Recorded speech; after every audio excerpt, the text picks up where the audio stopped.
One characteristic problem of kids with language issues is difficulty in answering questions. Let's talk about that for a minute, and at the end, I'm going to give you some suggestions on helping those kids.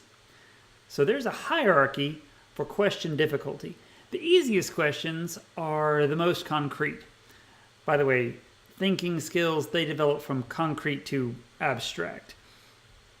The most concrete questions usually start with who, what, and where. If I ask, what do you see, or what do you want? The student can often touch it, they can hear it, they can smell it, they can taste it, they can see it. These questions have a very concrete answer. The same holds true with who and where questions. So, who is your teacher? Where's your jacket? Who broke this? Where are you going? Now, when questions, they're often the bridge between concrete and abstract questions. When do you eat lunch is significantly harder than what did you eat for lunch? It's really hard to see a when do you eat lunch? Then you have the how questions and the why questions. And these questions are certainly more abstract. To answer these type questions often require insight and inferencing skills and sequencing abilities. But in general, they are going to be able to answer what, who, and where questions first, then when questions, then how and why.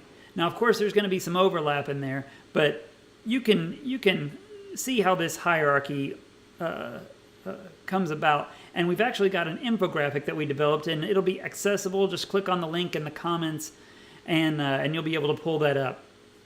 So now, how to help those students who are struggling. If a student gets stuck on a question, let's first of all make sure you haven't given them a question that's too abstract for them at this time. And if so, then revise your question. Change it from a when question to a what question. You also might need to give them some choices. So if they're stuck, you could say, well, is it this or is it this? And they're probably going to recognize the answer once they hear the choices, but just coming up with it, that's much more difficult. You could also tell them what it's not. If you're talking about baking cookies, you could say, well, we're not going to bake them in the refrigerator. What are we going to bake them in? And they're probably going to be able to say oven, and take it from there if they hadn't come up with it on their own. If you end up having to just tell them, this is the answer, then come back and say, all right, now I want you to remember that because in 2 minutes I'm coming back to you and I want you to know that answer, okay? And so you're setting them up to win. You've told them this is the answer. Now I'm going to come back to you and you're going to get it right this time. Sometime in the next few minutes, you need to come back and give them a chance to win so that you can go, yes, you are getting it. You are smart. I know you can do this.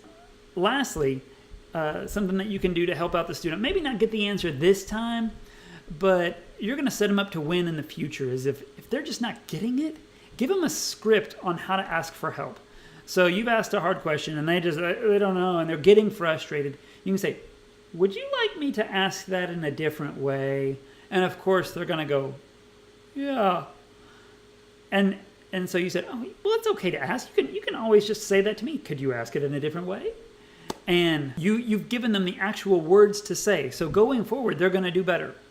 So if you follow these suggestions, your class is going to be more fun for you and your students. And the kids who are struggling with answering these questions, they're going to be more engaged and they're going to be more successful. And as you're supporting these kids, you're going to be reinforcing what's going on in language therapy so that they're going to get it faster. This is Dan McCool with Second Mile School of Therapy, and we're here to make your lives better by going the second mile for you and your students.